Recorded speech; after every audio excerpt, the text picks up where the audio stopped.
Compulsory రావాలా మీరు high court programme, high court bifurcation పెడుతున్నాం అన్నారు. దెన్ మా ప్రోగ్రామ్ క్యాన్సిల్ చేసి దెన్ రావడం జరిగింది.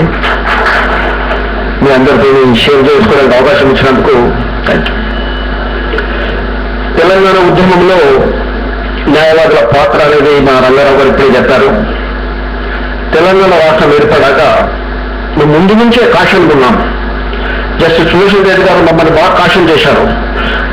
హైకోర్టు గురించి మీరు జాగ్రత్త పడాలి, అందులో మోసపరుస్తారు వాళ్ళు అని చెప్పారు. దానికి మేము చాలా కాషన్గా ఉన్నాము. అయినా ఇటువంటి బిల్ వచ్చింది, మళ్ళీ కామన్ హైకోర్టు అని బిల్ రావడం. వచ్చిన తర్వాత మేము వేట్ చేయలేదు. ఇమీడియట్గా మేలో చీఫ్ జస్టిస్ ఓపెన్ కలవడం, ఆయనకు రిప్రజెంటేషన్ ఇవ్వడం. ఆయన నాకేం సంబంధం లేదు, నా చేతిలో లేదు, అంత government chief justice of India అని తప్పించుకునే మాటలు మాట్లాడడం. దెన్ యూనియన్ హోమ్ సెక్రటరీ గారు హైదరాబాద్ రావడం, వారిని కలిసి వారికి రిప్రజెంటేషన్ ఇవ్వడం. అతను నేను చేస్తాం, మీరు చీఫ్ జస్టిస్ ఆఫ్ ఇండియా కలిస్తే బాగుంటుంది అని సజెస్ట్ చేయడం. అది మా డెలిగేషన్ అందరం, మోదా గారు, ప్రకాష్ రెడ్డి గారు, సుత్తమ్ రెడ్డి అందరం కూడా 15 delegation members chief justice of ఇండియాకి వెళ్ళడం. రిప్రజెంటేషన్ జూన్ వస్తే అప్పుడున్న చీఫ్ జస్టిస్ మా ఏముంటుంది, గవర్నమెంట్ వచ్చేయాలి, మీరు కొత్త గవర్నమెంట్ వస్తుంది, అక్కడ పర్సూ చేయండి, మేము ఎందుకు అపోజ్ చేస్తాము. కాకపోతే నా దగ్గరకు వస్తే ఇమ్మీడియట్గా నేను రెస్పాండ్ అవుతాను, రిప్లై ఇస్తాను, మీకు ఇమ్మీడియట్ చీఫ్ జస్టిస్ కూడా అపాయింట్ చేస్తాను అని చెప్పాను. కానీ ఏదో కారణం చేత అది డ్రాగ్ అయింది. మేము లా మినిస్టర్ ట్రైస్ కలిసాము. నేను ఆల్రెడీ సుప్రీంకోర్టుకు రాశాను, I'm waiting for the reply ఆయన చెప్పడము. ఇట్లా జరుగుతూ ఇక జరుగుతూనే ఉంది. ఈ మధ్య కాలంలో మా ఆంధ్రప్రదేశ్ ముఖ్యమంత్రి గారు చీఫ్ జస్టిస్ కలవడం, వారు సపరేట్ అకామిడేషన్ మేము ఏర్పాటు చేసుకుంటూ చెప్పడం, ఆయన ఒప్పుకోవడం, ఆయనతో జరిగినా కానీ ఇంకా ముందుకెళ్తలేదు. కాబట్టి మేము న్యాయవాదులం మొదటి కట్టున్నాం, ఉద్యమంలో అన్ని పాత్ర పోషించాం, అన్ని చేశాం, రాష్ట్రం సాధించుకున్నాం. కానీ మన హైకోర్టు మేము సాధించలేకపోతున్నాము అని అప్పుడప్పుడు బాధ అనిపిస్తుంది. కానీ ఇప్పుడు ఆల్రెడీ ప్రాసెస్ స్టార్ట్ అయింది కాబట్టి సపరేట్ అకామిడేషన్కు నేను ఒక 15 days క్రితమే చీఫ్ జస్టిస్ ఆఫ్ ఇండియా గారిని అపాయింట్మెంట్ అడిగాము. మరి ఇంకా రాలేదు, రెగ్యులర్ టచ్లో ఉన్నాం, పిఎస్తో మాట్లాడుతున్నాను. హైకోర్టు అనేది ఒక కాన్స్టిట్యూషనల్ అప్లికేషన్, మనం అడగడానికి అవసరం లేదు అసలు. ప్రభుత్వానికి, సుప్రీంకోర్టుకు ఒక కాన్స్టిట్యూషనల్ అప్లికేషన్ అది. ప్రతి రాష్ట్రానికి ఒక అసెంబ్లీ ఉండాలి, ఒక ముఖ్యమంత్రి ఉండాలి, అట్లా ఒక కోర్టు ఉండాలి, ఒక చీఫ్ జస్టిస్ ఉండాలి. ఆర్టికల్ 214 అది కాన్స్టిట్యూషనల్ అప్లికేషన్. అది భారత ప్రభుత్వం రాజ్యాంగంపై ఓటు తీసుకున్న ప్రభుత్వానికి అప్లికేషన్. అది దాన్ని ఫుల్ఫిల్ చేయాలి. లేకుంటే ఆ కాన్స్టిట్యూషన్ రాసిన మహానుభావులందరి ఇన్సల్ట్ చేసినట్టుగా భావించవలసి వస్తుంది.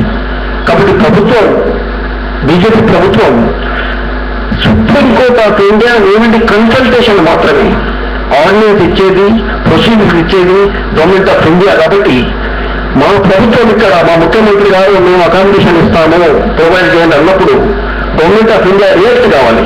మరి అయితే లేదు. దానికి కూడా మళ్ళీ కూడా రామకృష్ణన్ కలిసి ఏర్పాటు చేద్దామని కూడా అనుకుంటున్నాం.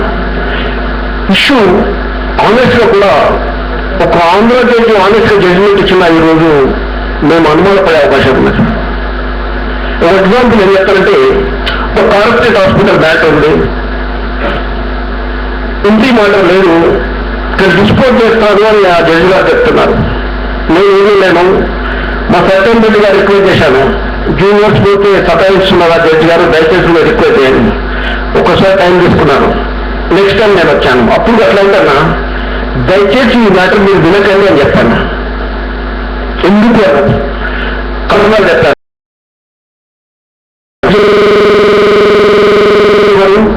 అక్కడ క్లయింట్ రాశారు, ఇక్కడ మీరు కాబట్టి ఈ మ్యాటర్ మీరు రూపంగా చెప్పేశాను.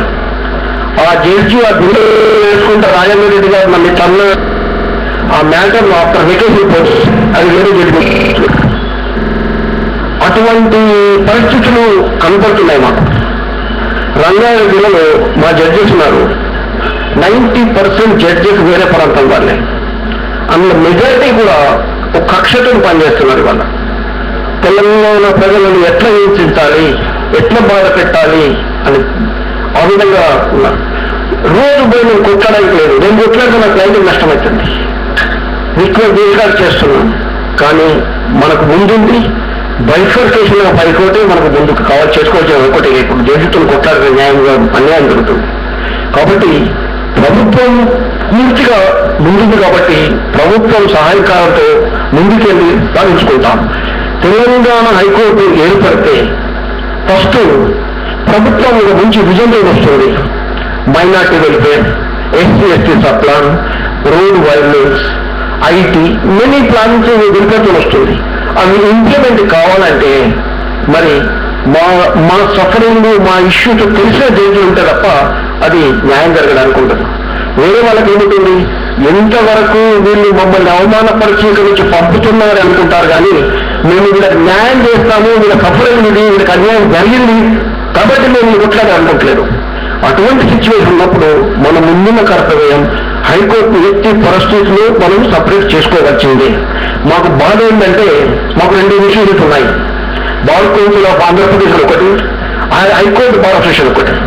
అది మా చేతులు ఉంది, దాన్ని కూడా మేము విడలెక్కకపోతున్నాం. ఎందుకంటే అక్కడ ముఖ్య ప్లేస్లో ఉన్న మా వాళ్ళే ఇటువంటి దురాదృష్టాల సిచ్యువేషన్ మేము ఎక్స్ప్లెయిన్ చేస్తున్నాం ఇప్పుడు. కాబట్టి హైకోర్టు ఒక్కసారి బైఫర్కేట్ అయితే తెలంగాణకు ఎటువంటి జ్యుడిషియల్ ఉండాలని మేము మా ప్రభుత్వానికి సజెస్ట్ చేయగలుగుతాం.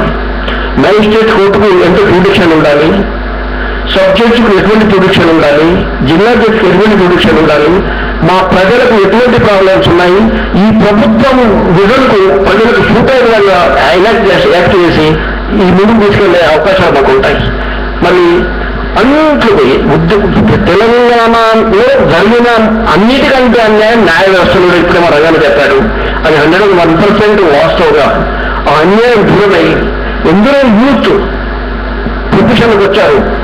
నేను చిన్నగా ఉన్న రోజుల్లో ఈ ప్రొఫెషన్లో ఒక 2 పెద్ద వాళ్ళు ఉండేవాళ్ళు, మంచి నవాబు, రెడ్డిలో, దొరలో అటువంటి వాళ్ళే దేశముఖలో ఈ ప్రొఫెషన్ ఉండేవారు. ఈరోజు ప్రతి సామాన్యుడు కూడా ఈ ప్రొఫెషన్లో ఉన్నాడు, ఆ కుటుంబ అధ్యక్షుడు. మరి వాళ్ళకి ప్రొఫెషన్లో ప్రొటెక్షన్ కావాలంటే తెలంగాణ సపరేట్ హైకోర్టు కావాల్సింది. వాటికి సూటబుల్గా మా ప్రభుత్వం అన్ని కూడా సహకారం చేయాలని జరిగింది. కాబట్టి మా ముఖ్యమంత్రి గారు మాకు 100 కోట్లు ఇస్తా అన్నారు. మా బైఫర్కేషన్ ఆఫ్ బార్ కౌన్సిల్ కాకుంటే, మా హైకోర్టు సపరేట్ కాకుంటే ఆ 100 కోట్లు మేము తీసుకోవడానికి లేదు, మేము వెల్ఫేర్ చేసుకోవడానికి లేదు. రేపు అందరికి హౌసింగ్ ఇస్తామన్నారు, రేపు సపరేట్ కాకుంటే హౌసింగ్ మీద వాళ్ళు పాత్ర అవుతారు. ఇట్లా ఎన్నో వెల్ఫేర్స్ మాకున్నాయి. కాబట్టి ఇవన్నీ దృష్టిలో పెట్టుకొని ఎర్లియస్ట్ పాసిబుల్గా హైకోర్టు ఏర్పాటు చేయాలని డిమాండ్ చేస్తున్నాం. మేము దానికి ఇంకా అవసరమైతే పెద్ద ఎత్తున ఉద్యోగం కూడా చేస్తామని చెప్తూ మాకు ఈ అవకాశం ఇచ్చిన వేదిక కుమార్ గారికి, మా ప్రెసిడెంట్ సత్యన్ రెడ్డి గారికి ధన్యవాదాలు.